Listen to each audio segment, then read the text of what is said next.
name is Jane Uluwadare. Welcome back to my YouTube channel. Today we're going to be talking about the word should. Should is a very high indicator that something is likely to fall apart. Really, that's what it is.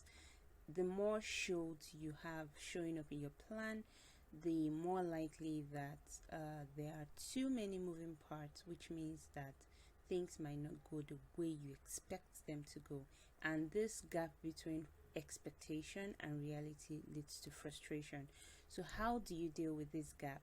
If you see that there is a lot of shoulds coming up in your plan, the first thing you want to do is to reevaluate this plan. A plan should get you from where you are to where you want to be, not where you think you should be to where you not where you think you are to where you want to be, and not where people think you are to where you want to be. You are not trying to, in execution, the goal is not to measure up to some people's expectations or what the perception you're trying to build. Execution is really getting you from the point where you really are to where you need to be. So if you are creating a plan, you need to take into cognizance what really exists. So maybe people are supposed to be putting in 8 hours a day, but in reality you only get the effectiveness, the result of 6 hours of work per day. If you're building your plan, especially team-wide, organization-wide, you need to actually take into cognizance that it's 6 hours of work a day you get. The problem of getting them from 6 hours a day to 8 hours a day is a different one from the execution you're trying to build. If you do not delineate between this expectation and reality as you map out your plan, what will happen is that you will fall into this avoidable pit of frustration, because of course they will not measure up. The input was not up to what you are planning. So look at your plans, reevaluate them, and make sure that your forecasting is based on what really exists, not just what you expect to be or what you would like to see. What you would like to see is great for when you're vision casting and trying to sell the dream to somebody, or trying to get them to come on board with the work you're doing. But when you really need to get down to do the work, you need to be brutally honest with yourself. The second thing the word should, like a high occurrence of the word should in your plans for execution, especially if you're working as a team, is that it should point you need to look at people's actual capabilities. So if you're seeing a lot of shoulds, you need to reevaluate and make sure that the assumptions you're making about your people's capabilities are actually accurate. If you find yourself saying a lot that so and so person should, so and so person should, so and so person should, you might want to reevaluate, take a pause and reevaluate that they are actually able to, they are willing to, they are able to, they are equipped to, they can do it at the drop of a hat. And you want to make that double check before now making the close, the move from expecting that they'll be able to do it and then just going to rest that they will do it.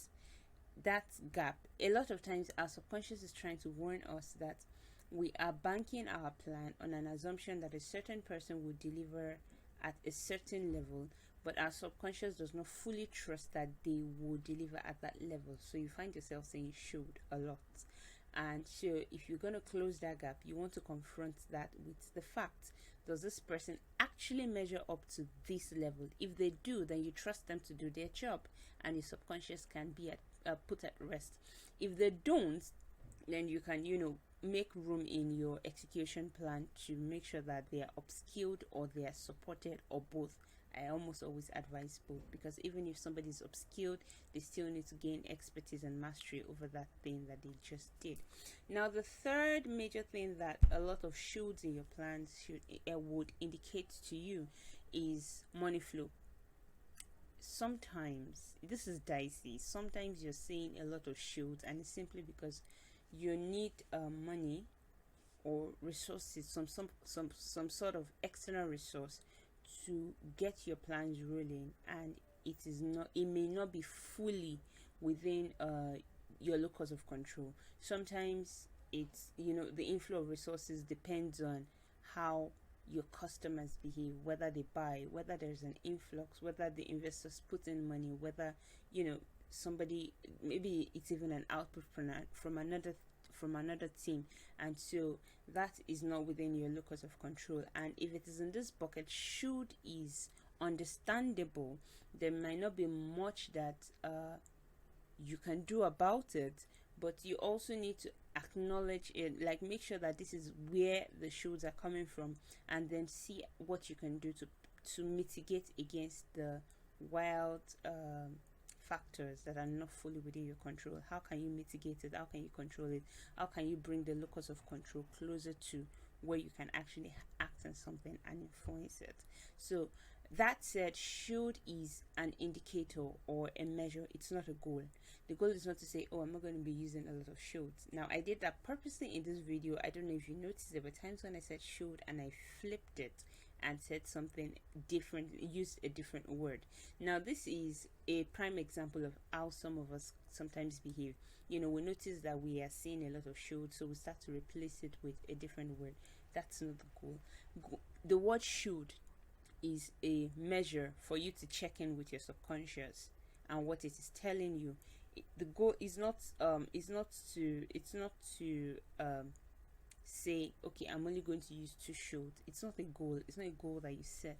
It's just a very prime indicator, a very reliable indicator of how fallible your plans are, or how smoothly your execution is likely to flow, or if you will, an indicator that you can use to prevent frustration and problems. So it's not something that you fixate on, or you start to just focus on. You're supposed to focus on your plans and the people that will help you execute these plans, not on how pretty it looks or how put together it looks. And just to conclude, let me remind you that beauty is created in chaos. Thank you for watching. Remember to like, share and subscribe. I will see you some other time. Bye bye.